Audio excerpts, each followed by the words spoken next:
బంజారాహిల్ పెద్దమ్మ గుడి 5 days ముందే ఆ మొత్తం గుడిని డిమాలిష్ చేసినారు. ఒక చిన్న గుడి ఉండే ఎన్నో సంవత్సరాల నుంచి అక్కడ లోకల్ భక్తులు పూజా కార్యక్రమాలు చేస్తున్నారు. మొన్న బోనాలు ఉత్సవం కూడా చాలా వైభవంగా అక్కడ చేసుకున్నారు.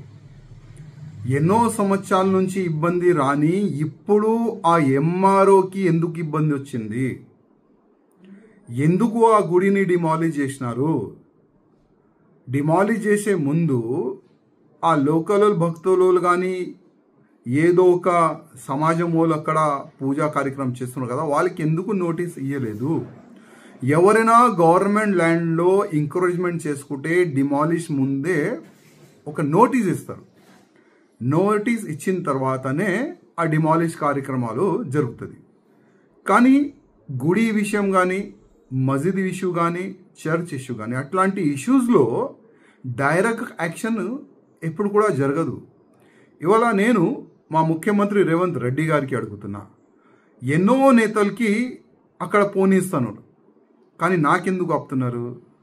దాదాపు 4 days నుంచి ఒకటే ఒక టార్చర్. రాయసింగ్ నువ్వు ఇల్లవద్దు వస్తున్నారు, పోలీసు వాళ్ళు హౌస్ అరెస్ట్ చేస్తున్నారు, కేసులు పెడతాం, మాది పెడతాం, ఇది పెడతాం, మీ కార్యకర్తల మన కేసులు అవుతుంది, మీరు వెళ్తే మీ కార్యకర్తలు మీ ఎంబడి వస్తారు, వాళ్ళకి ఇబ్బంది అవుతుంది, ఈ విధంగా పోలీసు వాళ్ళు మాటలు మాట్లాడుతున్నారు. మీ అందరికీ చెప్పేది ఒక్కటే, కేసులతో ఇప్పటి వరకు మేము భయపడలేము, ముందు కూడా భయపడాం. కానీ మా ఒక్కటే ఒక నివేదిక, వచ్చి ఇష్యూ చేయాలే మా ఉద్దేశం లేదు.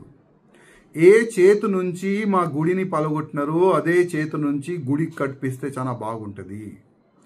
గవర్నమెంట్ ల్యాండ్ అంటున్నారు కదా, ఇవాళ ఎన్నో గవర్నమెంట్ ల్యాండ్లో, మున్సిపల్ ల్యాండ్లో మసీద్ కట్టలేదా? దర్గాలు కట్టలేదా? చర్చ్లు కట్టలేదా? డిమాలిష్ చేసే అంత దమ్ము గవర్నమెంట్కి ఉన్నదా? ఇవాళ నేను అడుగుతున్నాను. హిందువులు ఏం చేయరు, హిందూ ఐక్యతం లేదు, అదే కదా మీ ఉద్దేశం. అందుకోసం మా హిందూ దేవాలయాలపైన మీరు టార్గెట్ చేసి డిమాలిష్ చేస్తున్నారు.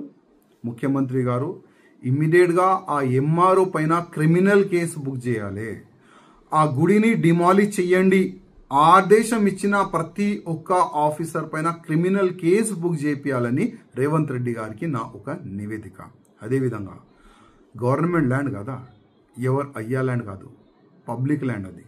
అదే ల్యాండ్లో ఒక 1000 గజాలు ల్యాండ్ భవ్యమైన గుడి కట్టడానికి రేవంత్ రెడ్డి గారు మీరు ఇవ్వాలని ఇవాళ హిందూ సమాజం కోరుకుతుంది, మేము కూడా కోరుకుంటున్నాం.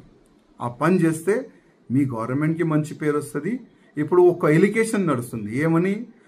కాంగ్రెస్ గవర్నమెంట్ హిందువులకి వ్యతిరేకంగా గవర్నమెంట్ అని ఒక ఎలిగేషన్ ఎన్నో సంవత్సరాలు ఉంది. అట్లాంటి ఎలిగేషన్ కావాలంటే మీ మర్జీ, కానీ హిందూ సమాజం అయితే 100% ఊకోదు. ఒక మాట మీరు యాద్ పెట్టుకోండి.